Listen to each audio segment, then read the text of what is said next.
Bonjour chers frères et sœurs. Aujourd'hui, Météo Politique Ivoirienne demande aux planteurs ivoiriens, aux planteurs de cacao, de café, de ne pas s'en prendre à Brahima Yves Koné, mais d'aller demander à Dominique Ouattara et à son mari Alassane Ouattara pourquoi leur cacao est-il bloqué en Côte d'Ivoire? 700 000 tonnes de cacao. Pourquoi? Eh bien, Météo Politique Ivoirienne va vous répondre. Lors de la campagne de café cacao, Alassane Ouattara, au milieu des chocolatiers, vous a dit qu'il a fait quelque chose de miraculeux. Un miracle ivoirien. Après le président Houphouët-Boigny, il a fixé le prix du cacao à 2800 francs. Et du café, je crois, à 1700 francs. Et vous avez applaudi. Et Météo Politique Ivoirienne a sonné l'alarme. Vous a dit, attention, Ouattara est en train de vous flouer et de vous blaguer. Mais qu'est-ce qu'il a annoncé ce jour-là? Ce jour-là, ils ont fait passer un film et dans le film, nous avons vu l'image de la première dame, Dominique Ouattara. Et on vous a annoncé un broyeur, l'installation d'un broyeur de cacao en Côte d'Ivoire qui est capable de broyer 1 million de tonnes de cacao en Côte d'Ivoire pour l'année 2026, je crois. 1 million de tonnes. Alors faisons le calcul. Les campagnes se font en fin d'année. Tout le paiement du cacao se fait par anticipation, c'est-à-dire on paie d'avance le cacao qu'on doit vendre, qu'on doit produire, on le paie d'avance. Eux, au sommet, ce sont eux qui disent, Dominique Ouattara et son mari, ce sont eux qui disent à Brahima Yves Koné ce qu'il doit faire. Parce que Dominique Ouattara a ses enfants dans le cacao, donc elle a des intérêts dans le cacao. Quand on dit qu'il y a un broyeur de cacao qui peut broyer 1 million de tonnes, eh bien sachez qu'il y a aussi des broyeurs en Europe. Alors le cacao que vous allez produire sera divisé en deux. Il y aura le cacao qui sera envoyé en Europe, en Hollande, dans les grandes usines européennes, pour faire travailler les Occidentaux qui sont dans les usines de cacao. Parce que si on n'envoie pas une partie de cacao et de café en Occident, ces usines vont fermer. Et il y aura une autre partie qui va rester en Côte d'Ivoire pour alimenter, pour faire fonctionner le broyeur. Donc, les 700 000 tonnes vont rester en Côte d'Ivoire. Voilà pourquoi ces 700 000 tonnes sont bloquées. Pour alimenter le broyeur de cacao qui est installé en Côte d'Ivoire. Et tout cela, tout ça, eh bien, c'est piloté par Dominique Ouattara, sa famille et les 2000 familles qui sont autour de Ouattara, qui ont tous les biens de la Côte d'Ivoire. Vous comprenez, le cacao est divisé. Il y a une partie du cacao qui est vendue en Occident, cher. Si on dit par exemple que à la bourse des valeurs, le cacao, le kilo de cacao fait 7 000 francs ou 8 000 francs, eh bien, ceux qui auront leur cacao qui va partir à l'extérieur vont gagner plus d'argent. Maintenant, pour vous, là, les planteurs, les paysans, les pauvres, ça reste en Côte d'Ivoire. Et c'est là que vous assistez à la spéculation, lourdeur administrative et tout ça. C'est la spéculation. Quand on dit spéculation, ça veut dire quoi? Ça veut dire qu'on stocke, on bloque. Et vous, les planteurs, vous aurez besoin d'argent. Donc si on vient, on vous dit, bon, on ne prend pas le cacao cette fois-ci à 2800, hein, comme Ouattara l'a dit, on le prend à 800 francs, ou bien on le prend à 500 francs, à 300 francs. Ton cacao est en train de se gâter, qu'est-ce que tu vas faire? Tu vas le vendre. C'est ce qu'on appelle la spéculation, qui enrichit les plus riches. Voilà pourquoi le cacao est bloqué, pour alimenter les broyeurs que eux ils ont installés en Côte d'Ivoire. Voilà. Les sociétés de Cargill et autres vont. Mais cette fois-ci, eux, ils ont installé pour eux en Côte d'Ivoire. À travers des prête-noms. Et donc, vous devez envoyer votre café dans le broyeur ivoirien. Voilà pourquoi on fait semblant de dire c'est bloqué dans les remorques et autres. Et vous serez amené à la fin à brader votre cacao, à vendre votre cacao moins cher. Et eux, ils vont gagner sur vous. Parce que quand ils vont fabriquer, transformer le cacao, ils vont aller vendre à l'extérieur, ils vont gagner plus. Plus d'argent. C'est pour eux aussi qu'on vend à l'extérieur. C'est pour les Dominique Ouattara qu'on vend à l'extérieur. Et c'est payé plus cher. Mais pour vous, c'est payé moins cher. Vous voyez? Voilà le premier volet qui doit vous permettre de comprendre pourquoi votre cacao est bloqué. Maintenant, on peut se poser la question de savoir, mais que fait le PDC dans tout ça? Puisque nous savons qu'en 1944, le président Houphouët-Boigny a lutté pour le syndicat agricole africain.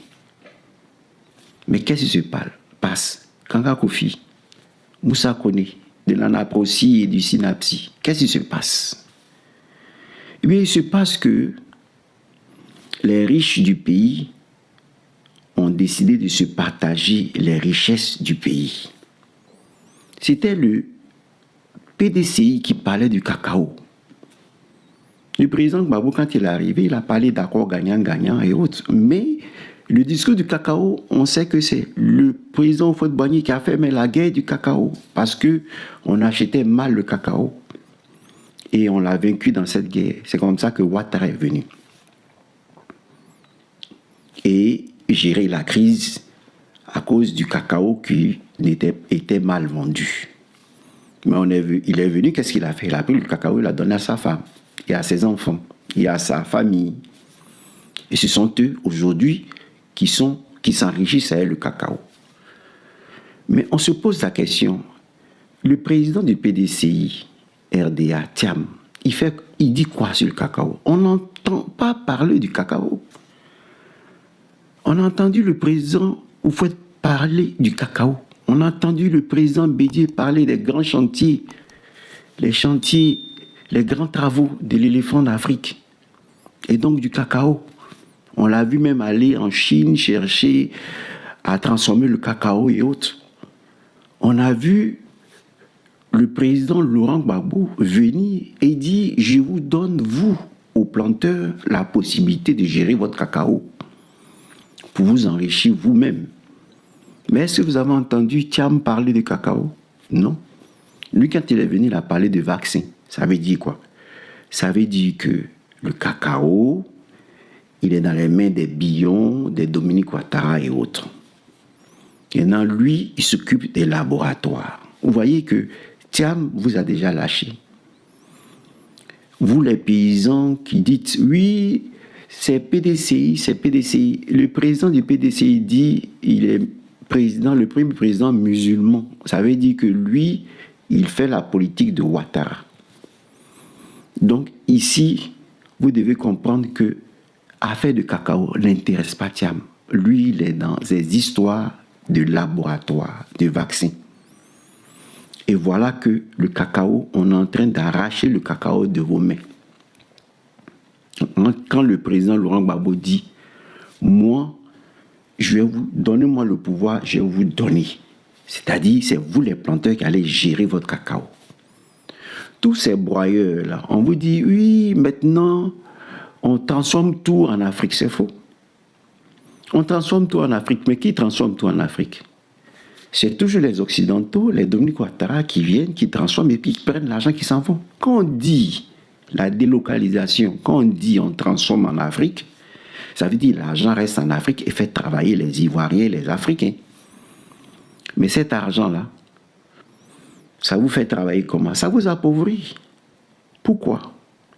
Parce que les broyeurs vont faire en sorte que vous ne puissiez pas vendre votre prix de café, de cacao, au prix qui est fixé sur le plan mondial. Alors que si vous suivez le président Laurent Gbagbo, les broyeurs, c'est vous, les coopératives, qui allez installer les broyeurs. Ce n'est pas Dominique Ouattara et ses prêtres non là qui vont installer les broyeurs. C'est les coopératives des planteurs. On peut avoir dans les 17 régions, 17 broyeurs. Il y aura le broyeur de Divo et toutes les coopératives de Divo vont porter là leur café cacao pour être broyé. Il y aura le broyeur à Mans. Tous ceux qui sont à Mans vont porter leur cacao là-bas pour être broyé. Et quand ça va se vendre plus cher. Parce que quand on broie et puis on envoie à l'extérieur, eh bien, on gagne plus d'argent. Ce n'est plus, vous voyez, la tasse de café, combien ça coûte? La tasse de café. Il y a d'autres, c'est à 2 euros. 2 euros. 2 euros, si ça peut faire à peu près 1200 francs CFA. Vous voyez, une tasse de café, ça peut valoir 1200 francs CFA. Vous voyez, puisque 2 euros, 1 euro, c'est 655 francs CFA. Donc, 1200, 1300 francs CFA. Une tasse de café. Alors que votre kilo, là, on le vend à combien? On dit à 2800, mais c'est faux. On vient, on l'achète à 500 francs, à 300 francs, à 800 francs. Et dans les villages aujourd'hui, c'est bloqué. Ça veut dire quoi? On est dans la spéculation des grands. Vous voyez? Donc quand ils sont en train de courir pour aller aux législatives, c'est pour avoir des représentants qui vont vous voler encore tout. Vous aurez des députés qui vont dire « Oui, ce que Ouattara a décidé, on est d'accord. Ce que Ouattara a décidé, on est d'accord. » Alors que vous, au fond, vous n'êtes pas d'accord. Vous n'êtes pas d'accord. Vous voyez? Ça, c'est la deuxième explication. La première explication, vous avez compris, il y a un broyeur. La deuxième explication, ils sont en train de se partager la Côte d'Ivoire. Thiam n'est plus dans l'affaire de cacao, de baoulé et autres. Non, de pays. Non. Lui, il est dans l'affaire du vaccin. Donc, café, cacao, c'est dans les mains de Dominique Ouattara. Et il est en train de tout vous prendre. Vous voyez, ça, c'est la deuxième explication. La troisième explication, pourquoi le cacao est bloqué, les 700 000 tonnes, parce qu'ils veulent vous rendre pauvre. Quand ils vont vous rendre pauvre, ils vont acheter vos terres. Parce que vous n'aurez plus d'argent pour cultiver. Donc, on va dire, bon, donne-moi ta plantation à 1 million, tu vends. Donc, ils récupèrent vos terres et maintenant, ils ont leur broyeur, ils ont vos terres, ils n'ont plus besoin de vous et ils ont tout de la production jusqu'à la fabrication en produit fini. C'est fini. Ils ont gagné. Voilà ce que Ouattara est en train de faire. Le président Laurent Gbagbo a lancé le feu de la justice, c'est vrai. Mais il a dit, tous ceux qui vont se révolter contre le 4e mandat d'Alassane Ouattara, il les soutient. C'est le temps pour vous de dire non. C'est le temps pour vous de dire non au 4e mandat, non à ces législatives illégales. Parce que si vous laissez faire, c'est vos terres demain que Ouattara va acheter. Il vous appauvrit pour pouvoir acheter vos terres. Voilà ce que vous devez comprendre.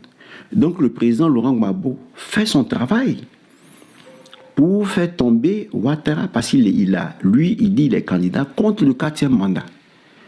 Maintenant, si vous voulez l'accompagner, vous devez vous révolter aussi à votre niveau. dit non, ça c'est pas normal. Ceux qu'on veut envoyer à la CPI, à la Cour pénale internationale, alors que les vrais assassins sont là, doivent dire non, nous on a fait que obéir aux ordres. Voilà notre dossier, on ne veut pas de ça.